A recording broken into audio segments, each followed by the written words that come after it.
Hi and welcome to Aussie Property Riches. My name's Brendan Kelly and I'm excited to be here to take you on the journey through the world of development and renovation. And I'm Francis Goh, his better half. Together, we'll explore the world of creating wealth through property. In each episode, we'll take you behind the scenes of groundbreaking developments, share expert insights, and feature success stories from the industry's top professionals. So whether you are a seasoned developer or just curious about the industry, we've got something for everyone. So join us and tune in to Aussie Property Riches. Let's get going!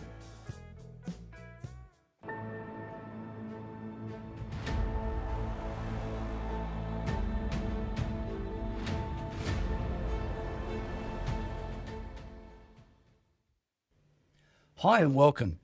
Today we're going to be talking about how to read the property market. I'm joined today by Phil. Welcome, Phil.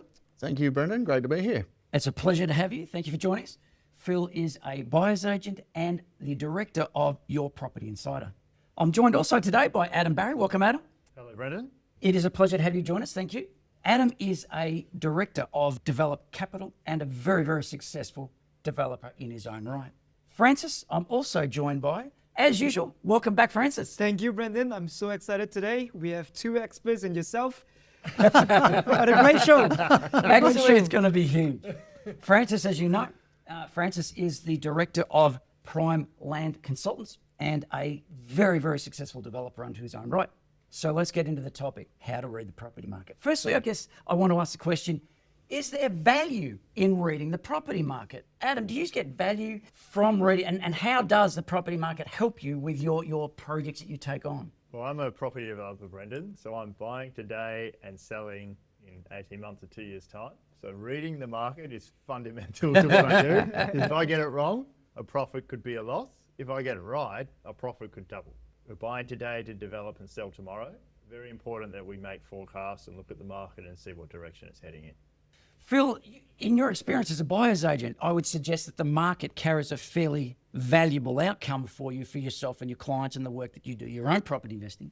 Oh, absolutely, Brendan. I mean, reading that market and knowing what's happening in the future of any Australian market is absolutely critical. And again, if we come in and purchase a property in a location that's only going to be neutral for the next couple of years or declining, we made a massive mistake and wasted money, and there's an opportunity cost where we could have been in a great growth market at that time. So we need to read the appropriate data, get it all right first time every time, and then always go into growth locations at the right time so we can ride that growth and enjoy the profits that we're trying to achieve. So what we're seeing already is if you get it wrong and you read the market incorrectly, there is a consequence in the amount of money you make from the project. Francis, for yourself, do you experience the same sort of influence from the reading of the property market? Well, absolutely. So for me, I also use Warren Buffett's principle. Be fearful when others are brave and be brave when others are fearful. So that's how I use the market predominantly. When I see the market is fearful, that's when I actually take a hard, serious look and see if I can find any gems. And then when everyone's saying, oh, the market is good and trying to exit and sell at the highest price, that's when I'll go a bit cautious and understand, hey, be careful. So on the premise then, we want to get reading the market right. Who do you listen to? Do you listen to mainstream media? Do you read the headlines and go, oh, that's the answer about what's happening in the market? Tell me, what does mainstream media mean for you in reading the property market? It's a great question, Brendan. Always poignant, because your average property investor does rely on mainstream media for their opinion. And if they hear a few different commentators saying the same thing about a region that they should be buying in, they tend to be quite convinced by that. However, a lot of those commentators are grabbing headlines, grabbing attention, and quite often what they're doing is that they're coming in and recommending an area based on the past, what it's just done, assuming that the past is now going to play out for the next 3-5 years in that location. And that can be fraught with danger because that location might have already grown by 80% and only has 20% left in it, or 10%. Or it might be about to decline, but if you listen to those generalised comments, you can jump in at the wrong time and not ride a really strong wave of growth and make the profits that you're after. What about property commentators? There are a plethora of property commentators out there. Do you listen to commentators? Adam, thoughts? What do you look for? I am very selective in who I listen to. Yeah, and there are a few really, really good commentators out there in the market. you're actually one of them. Like, that's what you say. All right, I'll take Also- that. Thanks very much. And the reason I pay attention to them is their track record. So I might have followed them for years and seen how their predictions played out.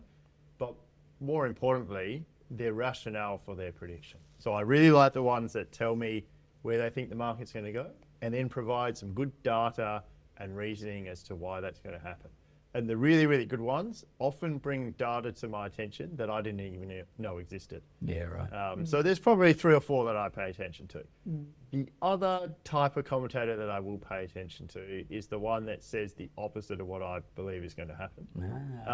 Now, I don't necessarily Contrarian view. believe them when I see that, but it is nice just to have someone, if you think your market is, this market you found is going to be the next boom spot, you're really excited. If somebody has a strong opinion to the opposite, then it's good just to dial into that and do a check. Make sure that they're not seeing something that you're missing. Often it's just a bit alarmist, but sometimes gems come through and make you reassess what you're doing. So, Phil, where are you at with the idea of commentators? Do you read them all? Do you just select few? How do you work the source of information for your decision making? Yeah, our Australian property investors really need to be careful with who they listen to, because there's a lot of generalisation from some property commentators which can steer you in the wrong direction every single time.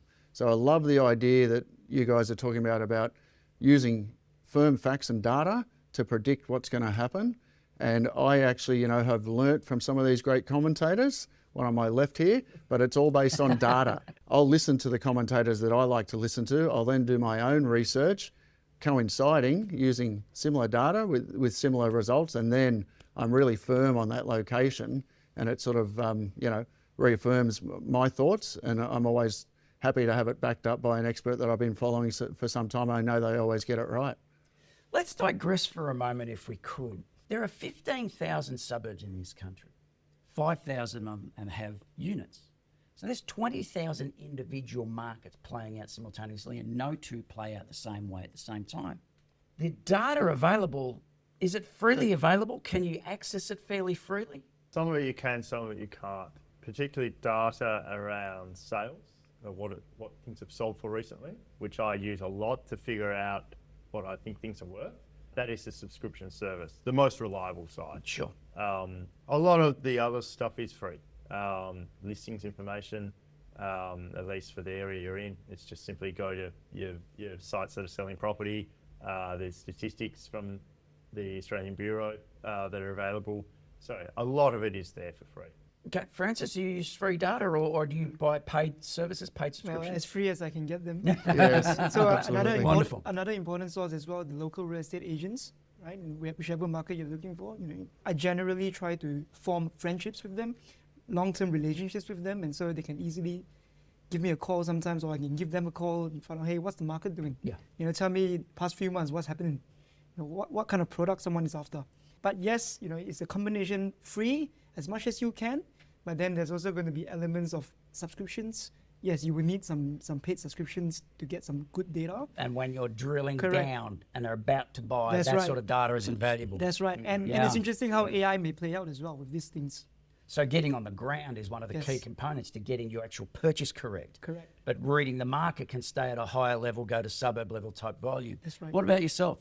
Yeah, absolutely, Brendan. There's a lot of free data out there and subscriptions that are free, or SQM Research, for example, CoreLogic put out some great stuff, sales and listings trends and all the rest of it. I love the regional market update there every 3 months, I think it is, and the housing chart pack every month. It guides me, but also I subscribe to some other platforms, but they are available to the public as well. So it depends on where someone wants to go with their investing journey, how seriously they want to take it. They can find this information. And again, for about $2,000 a year, one of my subscriptions, gives me a 5-year trend every suburb in Australia with about 30 data points. So I can't go wrong when I'm looking at trends and predicting future market growth.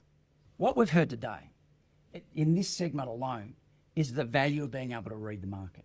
The market carries some significant weight and influence on the profitability of any project that you take on. The ability to read the market could give you more profit in your project. Not reading the market could cost you severely in the profit that you want to make because prices go down. it helps you to understand the nature of the deal that you're getting into. There's free data available that can be picked out and researched, and we'll talk more about that after the break. But for the moment, recognize that reading the market carries the ability to make a deal work or not work. Talk to you shortly.